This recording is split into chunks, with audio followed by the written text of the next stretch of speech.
Xitoyning Sharq Turkiston xalqiga qaratgan sistemalik assimilyatsiya va irqiy qirg'inchilik siyosatining eng ro'shan misollaridan biri yig'ilish lageridir.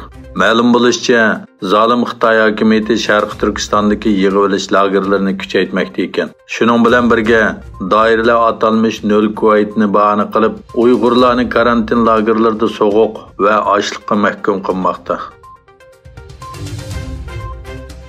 10 dekabr Dünya Kişilik Huquq kuni munosabati bilan İstanbul Fatih Sultan Mehmet Universitetida Sharq Turkistondagi irqiy qirg'inchilik va haq-huquqni izlash temasida suhbat va axborot e'lon qilish yig'ini o'tkazildi. Suhbat yig'ini boshlashdan burun axborot e'lon qilish yig'ini o'tkazilgan bo'lib, IXX insoniy yordam vaqfi raisi Buland Yildirim so'zida islom dunyosini Xitoyga qarshi birlik hosil qilishga chaqirdi. Uyg'ur sud kollegiyasi 2021 yili 9 dekabr kuni Londonda ochgan ikkinchi qitimliq sudida Xitoyning Uyg'urlarga yurgizayotgan bostirishlari ustidan irqiy qirg'inchilik va insoniyatga qarshi jinoyat degan qarorni chiqargan edi.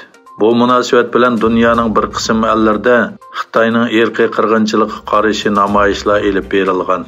Germaniyaning Myunxen shahrida 9 dekabr tushdan keyin Xitoy konsulxonasining oldida namoyish o'tkazildi. Fransiya poytaxti Parijdami Uyg'ur irqiy qirg'inchilik kunini xotirlash namoyishi o'tkazildi. Xabar qilinishicha, Xitoy davlat raisi Xi Jinping Saudiya Arabistonidagi 3 kunlik ziyorati jarayonida Paris qo'ltig'i davlatlari bilan bo'lgan neft va tabiiy gaz savdosida Xitoy puli ishiltish ustida tirishadiganligini aytgan. Yana bir tarafdan Amerika Tashqi ishlar ministrligining muavin bayonotchisi Vindat Patil Xi Jinpingning Riyad hukumati bilan mudofaa, energiya va texnika qatorliq sohalarda imzolangan hamkorlik kelishimlariga qarshi Saudiya Arabistondan Xitoy bilan Amerika o'rtasidagi birini tanlashni talab qilmaydiganligini aytdi.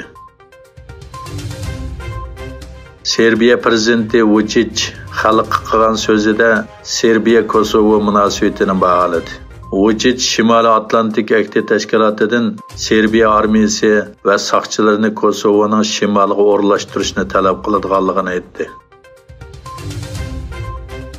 2022 yillik Dünya Lo'nqisi futbol musobaqasida Marrakesh chorak hal qilg'ish musobaqasida 1-0 natija bilan Portugaliyani mag'lub qilib, 4 kuchli komanda qatoriga kirdi.